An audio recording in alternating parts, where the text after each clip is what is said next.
طرح کے حقوق انسان کی پراپرٹی اور جائیداد سے متعلق ہوتے ہیں، اس کے بعد جتنے حقوق جو مال بچ جاتا ہے، جو پراپرٹی بچ جاتی ہے، اس پراپرٹی میں اب رب کائنات کی طرف سے جو وراثت کا قانون ہے وہ نافذ ہوتا ہے۔ وراثت کیا ہے؟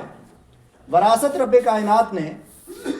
حضور علیہ الصلوۃ والسلام کی امت کے لیے ایک ایسا قانون نافذ کیا ہے کہ مرنے والے کے یہ 3 حقوق ادا کرنے کے بعد جتنی جائیداد،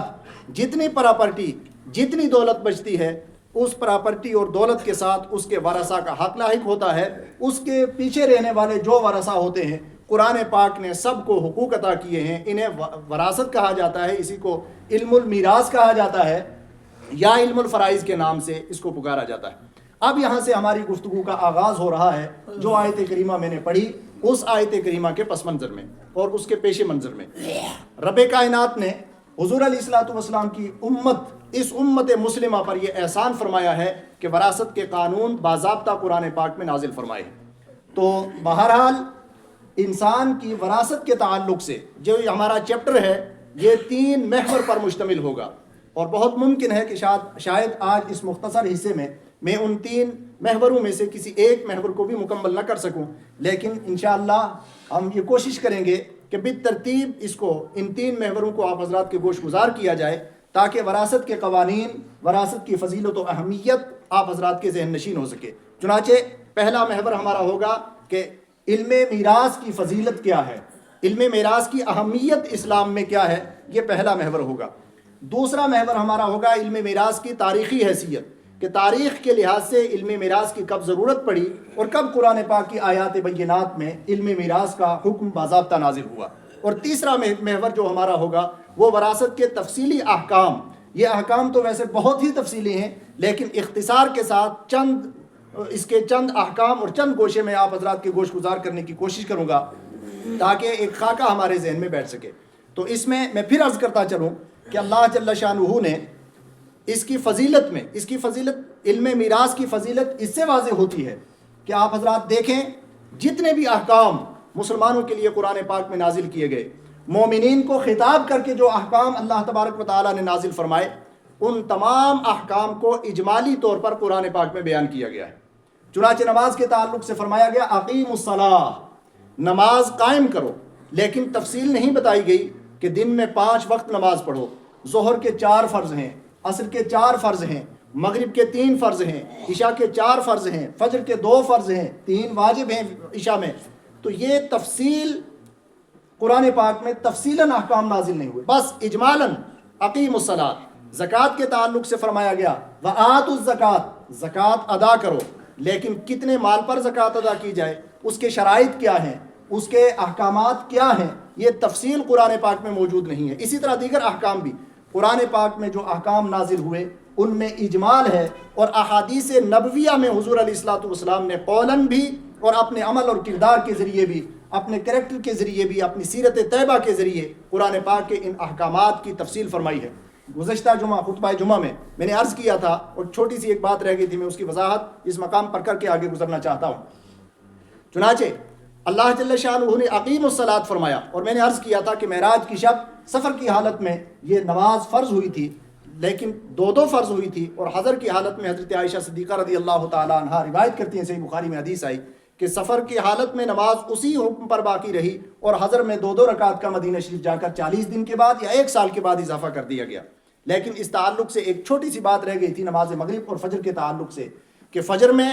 جو سفر میں نازل ہوئی تھی 2 رکعت جو فرض ہوئی تھی وہی باقی رکھی، اس لیے کہ طول قرات ہے، وہاں لوگوں کو کام کاج پہ بھی جانا ہوتا ہے، اور قرات کی طوالت کا ذکر بھی آیا ہے کہ اس میں فجر کے وقت فرشتے حاضر ہوتے ہیں، ان الفجر کان مشہودا فرمایا گیا قرآن پاک میں، کچھ تلاوت لمبی کی جاتی ہے، اس لیے حضور علیہ الصلوۃ والسلام نے از راہ کرم فجر میں 2 رکعت کا اضافہ نہیں کیا، بلکہ حضر میں بھی وہی رہی جو سفر میں نازل ہوئی تھی۔ مغرب کی نماز کے تعلق سے احادیث نبویہ میں آتا ہے کہ حضور علیہ الصلوۃ والسلام نے فرمایا کہ مغرب کی نماز چونکہ دن کا وتر ہے، دن کے ختم ہونے پر یہ نماز ہے، اس لیے رب کائنات کی طرف سے معراج کی شب ہی 3 رکعت فرض ہوئی تھی، لہٰذا اس میں بھی کوئی اضافہ نہیں کیا گیا، وہ بھی اپنی اصل حالت پر باقی رہی۔ باقی 3 نمازوں میں حضر کی حالت میں 2 کا اضافہ کیا گیا۔ بہرحال عرض کرنے کا مقصد یہ ہے کہ نماز کے احکام تفصیلاً اللہ تبارک و تعالیٰ کی طرف سے قرآن پاک میں وحی مطلوع میں نازل نہیں ہوئے، ان کی تفصیل حضور علیہ الصلوۃ والسلام نے فرمائی اور فرمایا صلوا کما رأیتمونی اصلی، تم نماز اس طرح پڑھو جس طرح مجھے نماز پڑھتا دیکھو۔ اب وہ رکعات کے اعتبار سے بھی، نماز کی کیفیت کے اعتبار سے بھی، اوقات کے اعتبار سے بھی تمام تفاصیل حضور علیہ الصلوۃ والسلام کی سیرت میں، حضور علیہ الصلوۃ والسلام کی احادیث طیبہ میں موجود ہے۔ لیکن وراثت تنہا ایک ایسا قانون ہے، ایک ایسا علم ہے، ایک ایسا باب ہے کہ جس کے تمام قوانین خداوند قدوس نے خود تفصیل کے ساتھ، ڈیٹیل کے ساتھ نازل فرمائے ہیں۔ چنانچہ سورہ النساء میں ایک دو مقامات پر حضور علیہ اللہ تبارک و تعالیٰ نے پوری ڈیٹیل کے ساتھ کہ کون کون وارث ہیں، کس کو کتنا حصہ ملے گا جائیداد میں سے، یہ تفصیل کے ساتھ وراثت کے احکام قرآن پاک میں موجود ہیں۔ ایک تو اس کی فضیلت اس سے ظاہر ہوتی ہے، دیگر تمام احکام قرآن پاک میں اجمالاً، ان کی تفصیل حدیث رسول میں، لیکن وراثت کا قانون قرآن پاک میں ہی ڈیٹیل کے ساتھ اللہ تبارک و تعالیٰ نے بیان فرمایا، اس سے اس کی فضیلت اور اہمیت واضح ہوتی ہے۔ دوسری بات یہ کہ جتنے بھی احکام ہیں، عام طور سے رب کائنات کی عادت کریمہ یہ ہے کہ رب کائنات امر کے صیغے کے ساتھ اقیموا الصلاۃ آتوا الزکاۃ، اس طرح امر کے صیغے کے ساتھ عام طور سے احکام نازل ہوئے ہیں۔ لیکن وراثت کا قانون جب رب کائنات نے نازل فرمایا تو وہاں فرمایا یوصیکم اللہ فی اولادکم للذکر مثل حظ الانثیین، کہ اللہ تعالیٰ اولاد کے بارے میں تمہیں وصیت فرماتا ہے، اور یہ وصیت کا لفظ امر سے زیادہ تاکیدی ہوتا ہے، تو گویا یہاں سے بھی معلوم ہوا کہ یہ تاکیدی حکم نازل ہوا ہے وراثت کا۔ تو یہ دو اعتبار سے قرآن پاک کو لے کر کے وراثت کے علم کی اہمیت واضح ہوتی ہے۔ حضور علیہ الصلوۃ والسلام نے فرمایا تعلموا الفرائض وعلموها الناس، فرائض کا علم حاصل کرو اور لوگوں کو بھی یہ سکھاؤ، فإنها نصف العلم، حضور علیہ الصلوۃ والسلام نے فرمایا کہ یہ آدھا علم ہے۔ جس کو حضور علیہ الصلوۃ والسلام آدھا علم فرمائیں، اور جس علم کے تعلق سے جو احکام قرآن پاک میں باضابطہ ڈیٹیل کے ساتھ نازل ہوں، اس کی طرف نہ ہمارے سننے والوں کی کوئی توجہ ہوتی ہے، اور نہ ہمارے علماء اس پر غور کرتے ہیں اور توجہ دی جاتی ہے، اور نہ جب کوئی دنیا سے چلا جاتا ہے تو اس کے مال اور دولت اور اس کی پراپرٹی کے ساتھ قرآن پاک کی روشنی میں، قرآن پاک کی آیات کے اکارڈنگ ہم تقسیم کا کوئی اس طرح کا کوئی معاملہ اس کے ساتھ کرتے ہیں، یہ بہت بڑی ناانصافی ہے قرآن پاک کے احکام کے ساتھ۔ لہٰذا اس سے واضح ہوتا ہے کہ اس علم کی فضیلت اور اس کی اہمیت کتنی ہے۔ حضرت ابو ہریرہ رضی اللہ تعالیٰ عنہ اس حدیث کے راوی ہیں جو میں نے آپ حضرات کے سامنے پڑھی۔ حضور علیہ الصلوۃ والسلام نے فرمایا کہ فرائض کا علم حاصل کرو اور لوگوں کو اس علم کی تعلیم بھی دو، فإنہ نصف العلم، کیونکہ یہ نصف علم ہے، یعنی دیگر جتنے بھی احکامات کے علم ہیں وہ ایک پلے میں، اور فرائض کا علم ایک پلے میں، یہ تمام علم کے برابر ہوتا ہے، اس لیے نصف علم ہے، اس کو حاصل کیا جائے۔ اس کے بعد حضور علیہ الصلوۃ والسلام نے فرمایا وَهُوَ يُنْسَىٰ، اور یہ ایک ایسا علم ہے جس کو بھلا دیا جائے گا، اور آج بھلا دیا گیا۔ آج امت مسلمہ میں، بلکہ ہمارے مدارس سے فارغ ہونے والے جو اسٹوڈنٹس ہوتے ہیں، جو علماء فضیلت کی ڈگری کر کے آتے ہیں، ہر سال فارغ ہونے والوں کے لیے باضابطہ ایک سبجیکٹ ہوتا ہے علم میراث کا، لیکن پریکٹیکلی طور پر چونکہ ریکوائرمنٹ نہیں ہے ہمارے معاشرے کی، اور پھر پریکٹیکلی طور پر ہم اس کو باضابطہ اس علم کو اپناتے نہیں ہیں، تو اس لیے وہ نسیم منسیہ ہو جاتا ہے۔ حضور نے فرمایا وَهُوَ يُنْسَىٰ، یہ بھلا دیا جائے گا تو بھلا دیا جاتا ہے معاشرے سے۔ بس میں سمجھتا ہوں اس وقت مدارس میں بھی اس علم میراث کو محض ایک رواجن پڑھ لیا جاتا ہے، ایک ڈگری حاصل کرنے کے لیے ایک سبجیکٹ کے طور پر باضابطہ اسے شامل کر لیا جاتا ہے، ادروائز معاشرے میں اس کا استعمال بہت کم ہوتا ہے۔ یہ بہت بڑا المیہ ہے امت مسلمہ کے لیے۔ اور حضور علیہ الصلوۃ والسلام نے فرمایا وَهُوَ أَوَّلُ شَيْءٍ يُنْزَعُ مِنْ أُمَّتِي، ابن ماجہ میں حدیث ہے یہ۔ حضور فرماتے ہیں علم میراث وہ پہلی چیز ہے جو میری امت سے واپس لے لی جائے گی، چھین لی جائے گی، یعنی وہ اس کو بلا دیں گے، اس کی طرف امت کی توجہ نہیں ہوگی۔ یہ بہت سارے احکام جو قرآن پاک میں باضابطہ صراحت کے ساتھ نازل ہوئے، امت کی توجہ اس طرف نہیں ہوگی تو امت اسے بالکل بھلا دے گی، اس کو نسیم منسیہ کر دے گی۔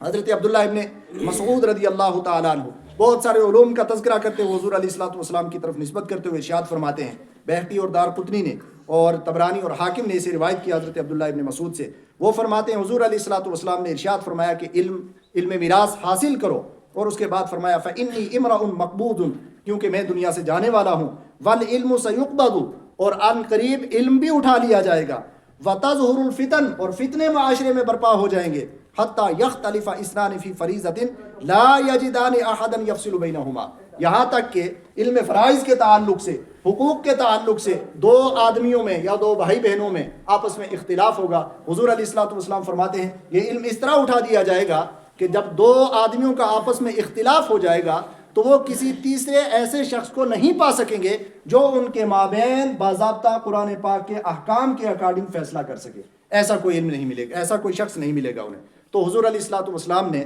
ان احادیث مبارکہ میں صراحت کے ساتھ فرمایا کہ علم فرائض، علم میراث کی کتنی بڑی اہمیت ہے، لیکن ہم اسے بھول جاتے ہیں.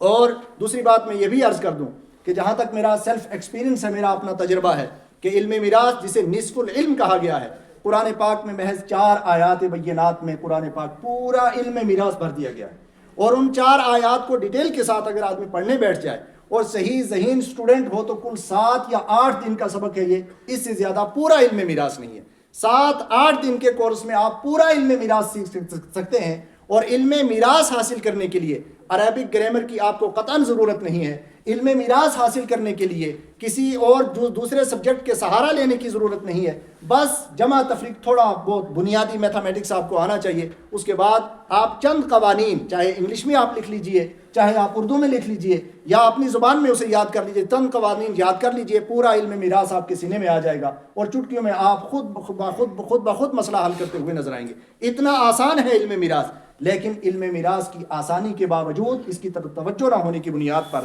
یہ نسیہ منسیہ ہو گیا ہے. ایک دوسری حدیث پاک میں حضور علیہ الصلوۃ والسلام فرماتے ہیں،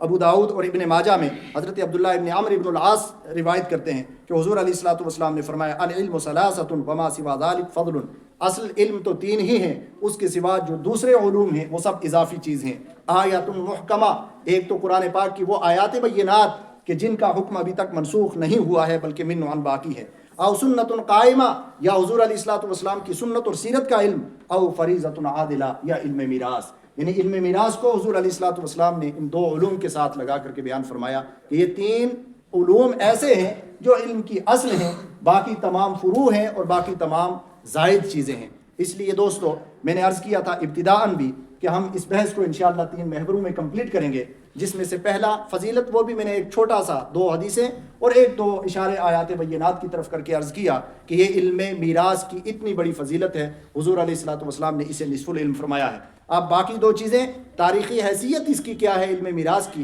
کب یہ آیا اور کب آیات بینات نازل ہوئی، کس موقع سے نازل ہوئی، اس کی تاریخی حیثیت کیا ہے یہ، اور اس کے بعد اس کے چند احکام آپ حضرات کے گوش گزار انشاءاللہ میں آئندہ خطبہ جمعہ میں کرنے کی کوشش کروں گا. اللہ جل شانہ کی بارگاہ میں دعا ہے کہ ہمیں حضور علیہ الصلوۃ والسلام کی سیرت طیبہ کو سمجھنے کی توفیق عطا فرمائے.